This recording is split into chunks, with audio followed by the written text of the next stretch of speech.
Hello বন্ধুরা, good morning সবাইকে। তো সবাই কেমন? ভালো তো তোমাদের থাকতে হচ্ছে, যেহেতু তোমরা ডিজি ফ্যামিলি। তো আমাদের এখানে নডিয়ার গাজন শুরু হয়ে গেছে ফাইনালি।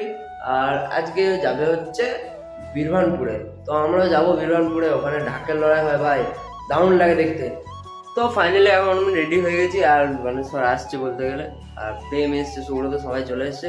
তো চলো বেরোই, আর ওখানে গিয়ে পুরোটা দেখতে পাবে, পুরোটা কাভার করবো ফুটেজটা।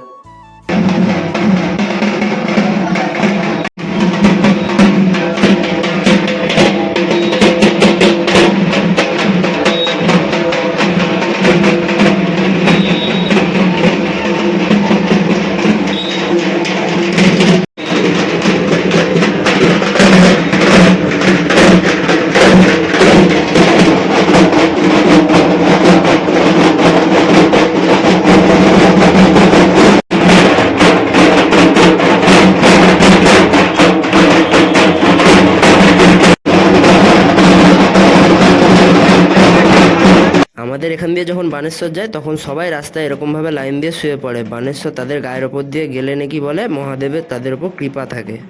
তো মেন কথা হচ্ছে যে আমি মানে ঠিক করেছিলাম যে আমরা সাইকেলে যাবো, সাইকেল নিয়ে যাবো, ঠিক আছে? বীরভানপুর সাইকেল নিয়ে যাবো। আর এই দুটো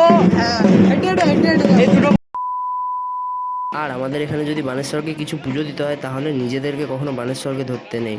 ফুল ফল প্রসাদ যা হয় তা ভক্তদের হাতে দিতে হয়। এক কথায় যদি বলি, ভক্তরাই শুধু বানেশ্বরকে ধরতে পাবে। তো এখন প্রেমের ঘরে বসে আছি, আর এদিকে বাটি চপ মুড়ি দিয়ে মুড়ি খাবো, জল দিয়ে চলে এসেছি।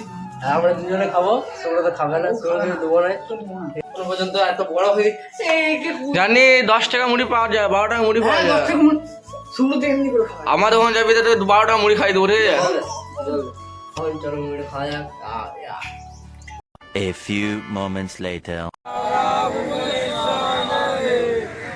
তো আমরা এখন বসে আছি ব্যারেজের হনুমান মন্দিরে এখানে, আর এখন এখানে ভক্তরা বিশ্রাম নিচ্ছে। আর পাটটা আসবে, তারপরে আমরা যাব হচ্ছে বীরভানপুর গ্রামে, আর ওখানেই হবে ঢাকের লড়াই। ওখানে আসল মজাটা।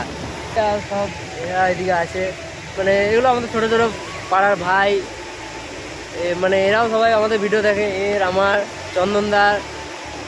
তো এরকম, তো ওইদিকে দেখতে পাচ্ছ ভক্ত বসে আছে ওদিকে। এইবার এইখানে পুজো হওয়ার পর আমরা বেরোবো বীরভানপুর গ্রামে যাওয়ার জন্য। ফাইনালি এখানে পুজো কমপ্লিট, এবার আমরা যাচ্ছি বীরভানপুর গ্রামের দিকে।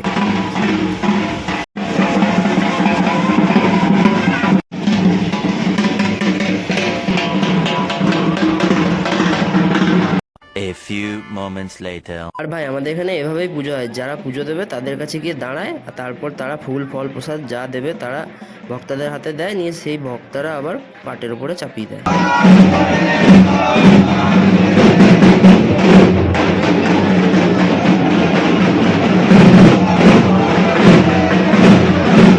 এবার আমরা ঢুকছি হচ্ছে বীরভানপুর শিব মন্দিরের দিকে। এইবার এখানেই শুরু হবে আসল ঢাকের লড়াই। তো চলো দেখতে থাকো তোমরা শেষ পর্যন্ত।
বীরভানপুরেও নডিয়ার মতনই গাজন একই রকম নিয়মে হয়, খালি নডিয়ায় অনেক বড় করে হয় আর বীরভানপুরে একটু ছোট করে হয়, সেই জন্য অনেকে জানে না।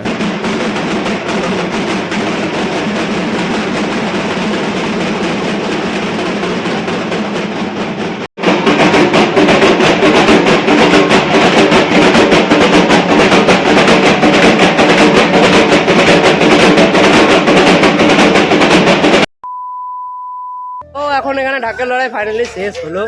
আর ভাই কানগুলো পুরো চিনচিন করছে, মানে ঢাকের সামনে থেকে থেকে পুরো কানগুলো তালা ধরে। এখন আমরা এসেছি কুমোরপাড়া, এখানে ভক্তরা হবিসি রান্নার জন্য মালসা আর হাঁড়ি নিতে এসছে। এখানে হবিসি রান্নারও একটা নিয়ম আছে কিন্তু ভাই, রাত্রেবেলায় যখন সবাই ঘুমিয়ে পড়ে বা নিরিবিরি হয়ে যায় তখন রান্না নিজেদেরকেই করতে হয়। তারপরে রান্না করার পর সেটাকে চুপচাপ খেতে হয়, যদি কোনো আওয়াজ হয়ে যায় তাহলে সেই ভক্ত আর খাবারটা খেতে পারে না।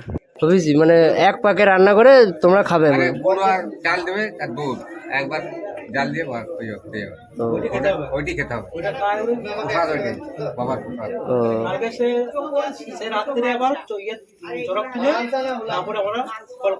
তাহলে শুনলে এই হচ্ছে নিয়ম, ভক্তা কামানো অতটাও সোজা নয়, আবার যার ইচ্ছা আছে তার জন্য অতটা কঠিনও নয় ব্যাপারটা।